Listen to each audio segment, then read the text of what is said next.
Welcome viewers. நம்ம இந்த வீடியோவில் என்ன பார்க்க போறோம்னா, எக்ஸ்யூமா அப்படின்ற நேமில் ரிலீஸ் ஆன ஒரு சவுத் கொரியன் மூவி தான் நம்ம இந்த வீடியோவில் பார்க்க போகிறோம். இந்த மூவி பார்த்தீங்கன்னா 2024 ஒரு மிஸ்ட்ரி ஹாரர் த்ரில்லர் கேட்டகரியில் ரிலீஸ் ஆயிருந்தது. இந்த மூவி பார்த்தீங்கன்னா ஒரு 2 hours 40 minutes கிட்ட டியூரேஷன் பார்த்தீங்கன்னா இருக்குது.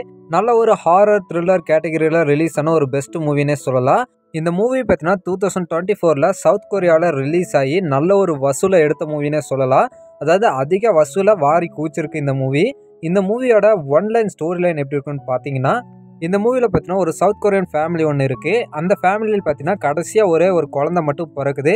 அந்த கடைசியாக பிறந்த குழந்தை பார்த்தீங்கன்னா நிற்காமல் அழுதுகிட்டே இருக்குது. இப்படி அழுதுகிட்டே இருக்கிறதுக்கு காரணம் என்ன அப்படின்னு சொல்லிட்டு இந்த குடும்பம் விசாரணை பண்ணும்போது இதை பார்த்தீங்கன்னா மெடிக்கல் ரீதியாக ஃபஸ்ட்டு பார்த்தீங்கன்னா அப்ரோச் பண்ணுறாங்க. அதாவது பார்த்தீங்கன்னா இந்த குழந்தைக்கு ஏதாவது ப்ராப்ளம் இருக்கா அப்படின்னு சொல்லிட்டு மருத்துவ முறையில் பார்த்தீங்கன்னா விசாரிக்கிறாங்க. ஆனால் மருத்துவர்கள் என்ன சொல்லிடுறாங்கன்னா, இந்த குழந்தைக்கு பார்த்தீங்கன்னா எதுவுமே இல்லை, நல்லா தான் இருக்கா அப்படின்னு சொல்லிடுறாங்க. அதுக்கப்புறம் இந்த குடும்பம் பார்த்தீங்கன்னா வேறு என்ன ஒரு ப்ராப்ளமாக இருக்குது அப்படின்னு சொல்லி விசாரிக்கும் போது தான் இந்த குடும்பத்தில் ஏற்கனவே இறந்து போன, அதாவது இந்த குடும்பத் தலைவரோட தாத்தாவுக்கு பார்த்தீங்கன்னா ஒரு சாபம் இருக்குது. அந்த சாபம் தான் பார்த்தீங்கன்னா இப்போ இந்த குடும்பத்துக்கு வந்திருக்கு அப்படின்னு சொல்லி தெரிய வருது. இதுக்கப்புறம் பார்த்தீங்கன்னா அந்த சாபத்தை போக்கணும்னா அந்த தாத்தாவோட பாடியை எடுத்து எரிக்கணும் அப்படின்ற ஒரு டிசைட் பண்ணுறாங்க. இப்படி டிசைட் பண்ணதுக்கப்புறம் அந்த செயலை பார்த்தீங்கன்னா இவங்க எப்படி செஞ்சு முடிக்கிறாங்க அப்படின்றது தான் இந்த மூவியோட மிச்ச ஸ்டோரி லைனை க்ரியேட் பண்ணியிருப்பாங்க. இந்த மூவியோட ஸ்டோரி லைன் பார்த்தீங்கன்னா நான் சிம்பிளாக சொல்லியிருப்பேன். ஆனால் இந்த மூவி பார்த்தீங்கன்னா வேறு லெவலில் இருக்குங்க கைஸ். நல்ல ஒரு மூவி. இது வரைக்கும் பார்த்த ஹாரர் மூவிலேருந்து இந்த மூவி பார்த்தீங்கன்னா கொஞ்சம் டிஃப்ரெண்ட்டாக இருக்கும். ஏன்னா இது வரைக்கும் நான் ஒரு ஹாரர் ஃபிலிம்னா இப்படி தான் இருக்குது அப்படின்னு சொல்லி ஒரு கான்செப்டில் நம்ம பார்த்துருப்போம். பட் அந்த கான்செப்ட்லேருந்து இந்த மூவியை பார்த்தீங்கன்னா கொஞ்சம் டிஃப்ரெண்ட் கான்செப்டில் மாற்றி எடுக்கணும் அப்படின்னு சொல்லிட்டு இந்த மூவியோட டேரக்டர் ட்ரை பண்ணியிருக்காரு.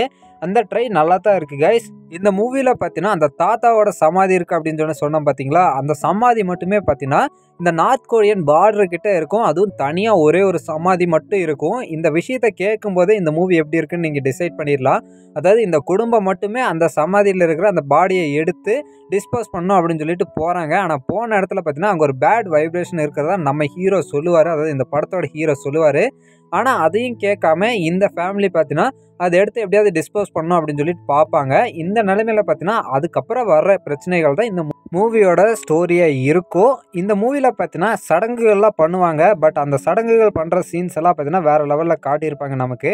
அண்ட் இந்த மூவி பார்த்தீங்கன்னா மோஸ்ட்லி நைட்டில் ரன் ஆகிற மாதிரி தான் இருக்கும். அதாவது பார்த்தீங்கன்னா நைட் டைமில் தான் அதிக போர்ஷன்ஸ் கவர் பண்ணியிருப்பாங்க, டேயில் இருக்காது. அதனால் பார்த்தீங்கன்னா மோஸ்ட்லி போர்ஷன்ஸ் பார்த்தீங்கன்னா நைட் டைமில் தான் இருக்கும். இந்த மூவியை பார்த்தீங்கன்னா நைட்டில் பார்த்தீங்கன்னா ரொம்பவே நல்லாயிருக்கும் இந்த மூவியை பார்க்குறக்கு. அண்ட் இந்த மூவி பார்த்தீங்கன்னா தமிழில் நீங்கள் பார்க்குறதா இருந்தால் இங்கிலீஷில் தான் பார்க்கணும். அதாவது இங்கிலீஷ் சப்டைட்டில் தான் இந்த மூவியை பார்க்குற மாதிரி இருக்கும். நல்ல ஒரு மூவி, மிஸ் பண்ணிடாதீங்க. ரொம்ப சூப்பராகவே இருந்தது நான் பார்க்கும்போது. கண்டிப்பாக நீங்களும் பார்க்கணும் அப்படின்னு சொல்லிட்டு தான் இந்த மூவிக்கு ரிவ்யூ போட்டிருக்கேன். கண்டிப்பாக ட்ரை பண்ணி பார்த்துட்டு எப்படி இருக்குது அப்படின்னு சொல்லிட்டு கமெண்ட்டில் சொல்லுங்கள். இந்த மூவி பார்த்தீங்கன்னா நம்ம இந்தியாவிலையும் ரிலீஸ் ஆகிருக்கு. அதாவது பார்த்தீங்கன்னா இங்கிலீஷ் சப்டைட்டிலோட ரிலீஸ் ஆயிருந்தது. இந்த மூவிக்கு யாராவது போயிருந்தீங்கனாலும் கமெண்ட்டில் சொல்லுங்கள். அண்ட் அவ்வளோதான் கைஸ், நான் இந்த வீடியோ இதோட முடிச்சுக்கிறேன். யாராவது இந்த மூவியை பார்க்குறதா இருந்தால் கண்டிப்பாக ட்ரை பண்ணி பாருங்கள். நல்ல ஒரு மூவி.